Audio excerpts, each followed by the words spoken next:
জাতীয় নাগরিক পার্টি এবং এর অঙ্গ সহযোগী সংগঠনের নেতৃবৃন্দ,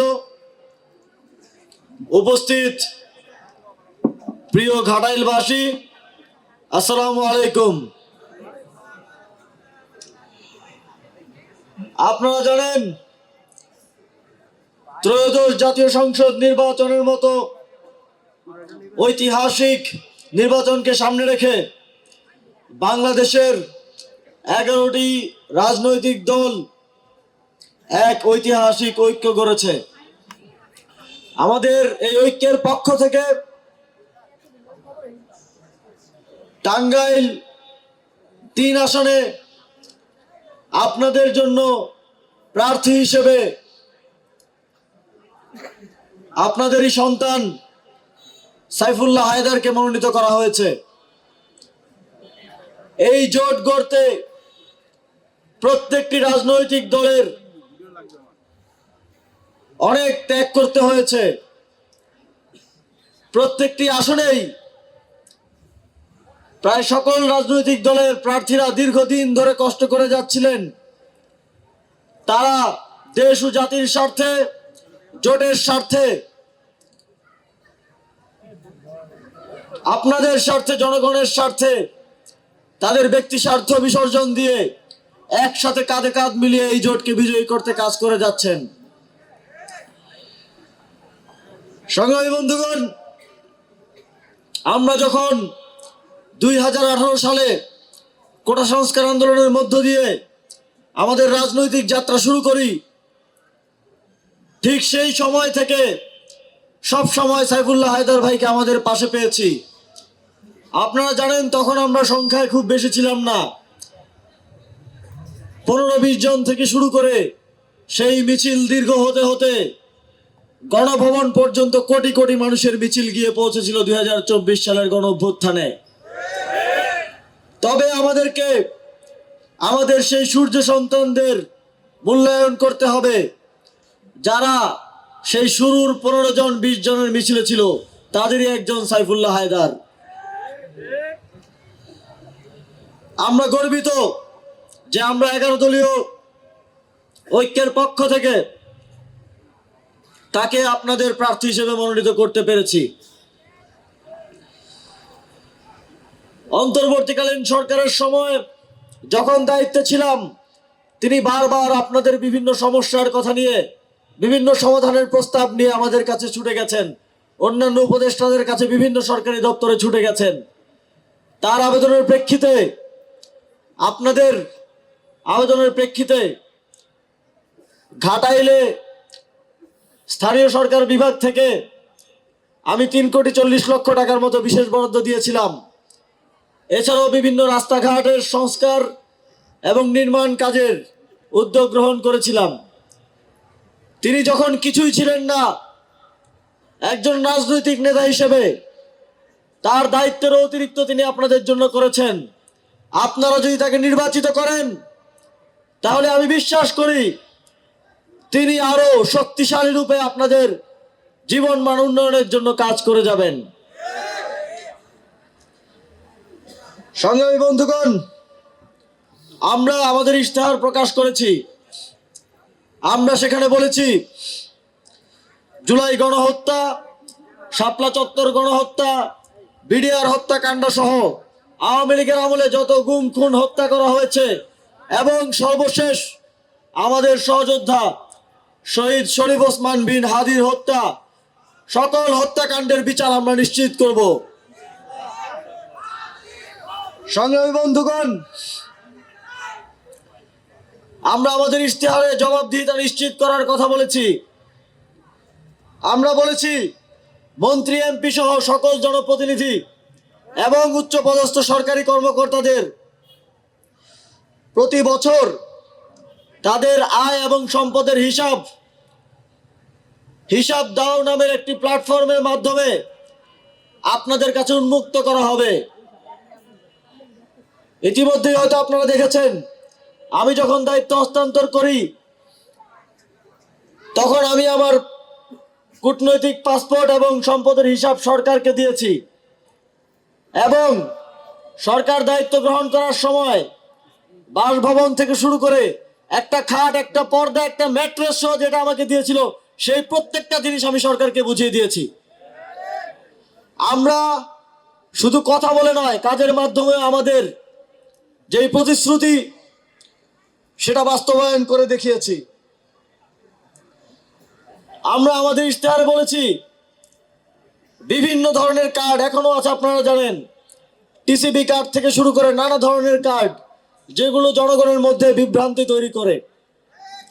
ইতিমধ্যে অন্তর্বর্তীকালীন সরকার নাগরিক সেবা বাংলাদেশ নামে একটি প্ল্যাটফর্মের মাধ্যমে সকল নাগরিক সেবা একটি জায়গা থেকে আপনাদেরকে দেওয়ার উদ্যোগ গ্রহণ করেছে, যাতে করে আলাদা আলাদা সরকারি অফিসে আলাদা আলাদা কাজের জন্য দৌড়াতে না হয়, যাতে পাসপোর্টের জন্য এক জায়গায়, এনআইডি কার্ডের জন্য এক জায়গায়, জন্ম নিবন্ধনের জন্য আরেক জায়গায় যেতে না হয়। অথচ আমরা দেখি একটি দল তাদের প্রচারণায় আবারও সেই নানা ধরনের কার্ড, নানা ধরনের সেবা আলাদা আলাদাভাবে দিয়ে আপনাদেরকে বিভ্রান্ত এবং আপনাদের সেবা নেওয়ার ক্ষেত্রে আরো কষ্টকর পরিস্থিতি তৈরি করার কথা বলছে। আমরা বলেছি একটি মাত্র স্মার্ট কার্ড এবং একটি মাত্র প্ল্যাটফর্মের মাধ্যমে সকল নাগরিককে সব ধরনের সুযোগ সুবিধা প্রদান করা হবে। সংগ্রামী বন্ধুগণ, আপনারা জানেন আমরা 3 দিক দিয়ে একটি দেশ দ্বারা বেষ্টিত। যদিও তাদের আমাদের সুন্দর প্রতিবেশী হওয়ার কথা, কিন্তু তারা বিভিন্ন সময়ে আমাদেরকে অবদমিত করে রাখতে চায়, আমাদের উন্নয়ন চায় না, আমাদেরকে সব সময় ছোট প্রতিবেশী হিসেবে দেখতে চায়। কিন্তু জুলাই গণঅভ্যুত্থান সেই আধিপত্যবাদের দরজা ভেঙে দিয়েছে। আমরা তাদের থেকে যে কোনো ধরনের হুমকি মোকাবিলা করতে আমাদের ইশতেহারে বলেছি সশস্ত্র বাহিনীর জন্য তরুণদের সামরিক প্রশিক্ষণের মাধ্যমে আমাদের যে রেগুলার ফোর্স আছে তার দ্বিগুণ রিজার্ভ ফোর্স তৈরি করা হবে। সংগ্রামী বন্ধুগণ, আমরা অত্যন্ত শঙ্কার সাথে দেখছি কোন কোন বড় রাজনৈতিক দল আওয়ামী লীগকে পুনর্বাসন করার চেষ্টা চালাচ্ছে। কোন কোন বড় বড় রাজনৈতিক নেতা সজীব ওয়াজেদ জয়, শেখ হাসিনাকে ফিরিয়ে আনার চেষ্টা চালাচ্ছে। আমরা জিয়াউর রহমানকে শ্রদ্ধা করি বাংলাদেশ পুনর্গঠনের উদ্যোগ নেয়ার জন্য, কিন্তু তিনি তার জীবনে একটা ভুল করেছেন। তিনি বাকশাল প্রতিষ্ঠার পরও শেখ হাসিনাকে ফিরিয়ে এনে বাংলাদেশে রাজনীতি করার সুযোগ দিয়েছিলেন। ফলে আমরা দেখেছি বিগত 17 বছর সেই ভুলের প্রায়শ্চিত্ত বাংলাদেশের প্রত্যেকটি মানুষ দিয়েছে। হাজার হাজার মা পিতা তাদের সন্তান হারা হয়েছেন, হাজার হাজার সন্তান তাদের বাবার স্নেহ থেকে বঞ্চিত হয়েছেন। আমরা দেখেছি সেই ভুলের কারণে স্বয়ং জিয়াউর রহমানের পরিবারের বেগম খালেদা জিয়াকে কি কষ্টের জীবন, জেল জীবন যাপন করে মৃত্যুকে বরণ করে নিতে হয়েছে। আমরা দেখেছি আওয়ামী লীগের সাথে ষড়যন্ত্র করে 1/11 সময় তারেক রহমানের মেরুদণ্ড ভেঙে দেওয়া হয়েছিল। অথচ ওনারা এই সব কিছু ভুলে গেছেন। ওনারা ক্ষমতার লোভে এত অন্ধ হয়ে গিয়েছেন যে সেই আওয়ামী লীগকে আবার ফিরিয়ে আনার চেষ্টা করছেন। আমরা আপনাদেরকে আবারও স্মরণ করিয়ে দিতে চাই, যা যা ঘটনা আপনাদের সাথে ঘটেছে, আপনি যদি না চান এই একই ঘটনাগুলো আপনার স্ত্রী, আপনার সন্তানের সাথে এবং বাংলাদেশের জনগণের সাথে সামনের দিনে না ঘটুক, তাহলে আওয়ামী লীগকে, শেখ হাসিনাকে, সজীব ওয়াজেদ জয়কে ফিরিয়ে আনার কোন ধরনের পায়তারা করবেন না। আর যদি আপনারা তা করেন তাহলে বাংলাদেশের জনগণ খালেদা জিয়াকে এবং বিএনপিরও যারা বিগত সময়ে আওয়ামী লীগের নিপীড়নের শিকার হয়েছিল তাদের প্রতি যে সিম্প্যাথি দেখিয়েছিল সেটা আর সামনের দিনে দেখাবে না।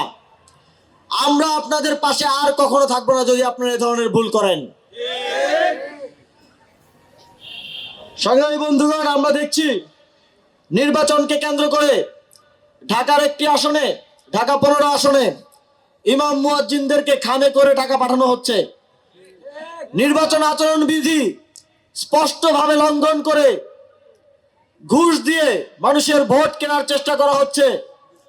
আমরা নির্বাচন কমিশন এবং সরকারকে আহ্বান জানাতে চাই, এই ধরনের প্রার্থীদের বিরুদ্ধে ব্যবস্থা গ্রহণ করুন, পক্ষপাতিত্বমূলক আচরণ করবেন না। আজকে আমরা নারায়ণগঞ্জ 4 আসনে দেখেছি নারীদেরকে 2000 টাকা করে নগদ ক্যামেরার সামনে, মিডিয়ার সামনে দেওয়া হচ্ছে, অথচ তাদের বিরুদ্ধে কোনো ধরনের ব্যবস্থা গ্রহণ করা হচ্ছে না।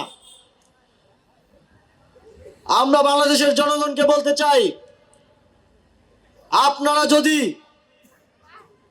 কেউ একজনও কয়টা টাকার বিনিময়ে কিংবা সাময়িক কোনো প্রাপ্তির বিনিময়ে আপনার ভোটটা বিক্রি করেন, তাহলে বিগত 17 বছরের মতো আগামীর দিনেও হয়তো আপনাকে সন্তান হারা হতে হবে, আগামী দিনেও হয়তো আপনাকে স্বামী হারা হতে হবে, আগামী দিনেও হয়তো আপনাকে ভাই হারা হতে হবে তাদের কাছে, যাদের কাছে আপনি ভোট বিক্রি করছেন। আজ বাংলাদেশের জনগণ সচেতন হয়েছে। আমাদের বিশ্বাস, তারা যদি কারো থেকে টাকা নেয়ও, ভোটটা ন্যায় ও ইনসাফের পক্ষে দিবে। আমরা দেখছি তারা যেখানে ভোটের জন্য যা প্রতিশ্রুতি দেওয়া প্রয়োজন, সেটা বাস্তবিক হোক কিংবা অলৌকিক হোক, দিয়ে যাচ্ছেন। আজকে আমরা দেখলাম একজন বলছিলেন যে ইন্টারনেট ফ্রি করে দেওয়া হবে।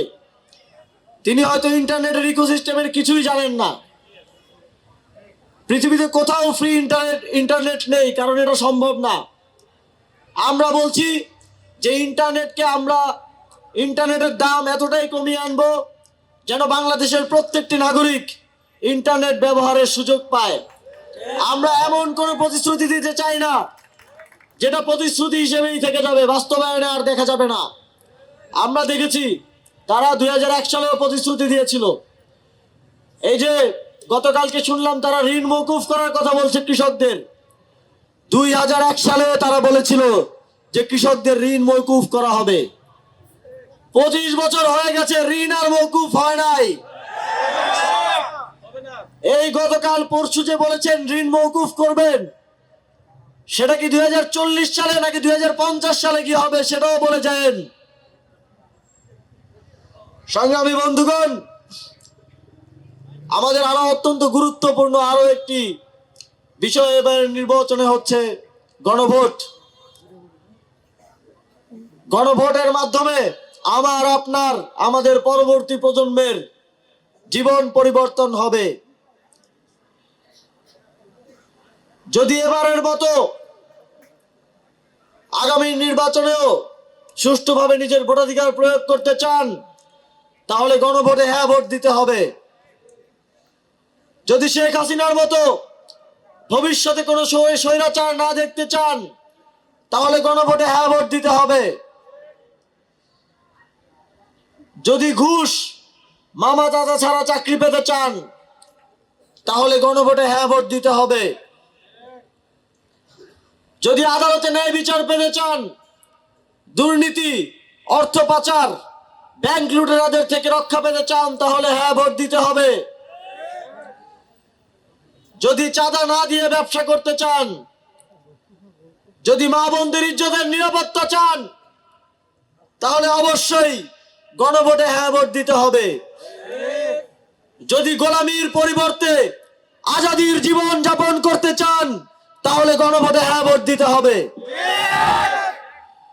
আপনারা আগামী 12 ফেব্রুয়ারির নির্বাচনে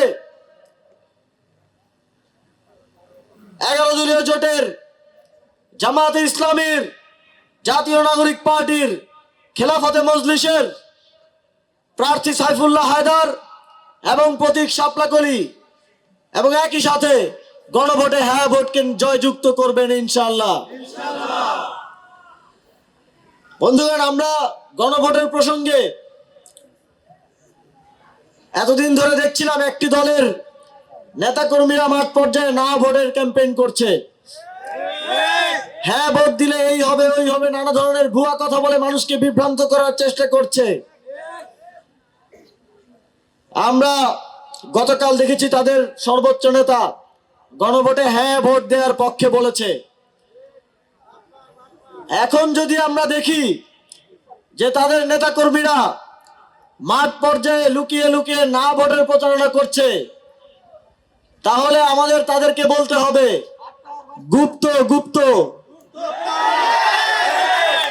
তারা যদি লুকিয়ে লুকিয়ে না ভোটের প্রচারণা করে, তাহলে তাদেরকে কি বলতে হবে? সুতরাং আপনাদের কাছে যদি তারা কেউ এসে বলে যে গণভোটে না ভোট দিবে, তাহলে আপনারা তাদেরকে কি বলবেন? সংগ্রামী বন্ধুগণ, বিজয়ের মিছিলে আবারও দেখা হবে 12ই ফেব্রুয়ারির পর। নতুন বাংলাদেশে আবারও দেখা হবে। সেই পর্যন্ত সুস্থ থাকবেন, ভালো থাকবেন, ভোটাধিকার নিশ্চিত করবেন এবং অপরের ভোটাধিকার নিশ্চিত করার জন্য কাজ করবেন। এই প্রত্যাশা রেখে আমার বক্তব্য শেষ করছি। আসসালামু আলাইকুম।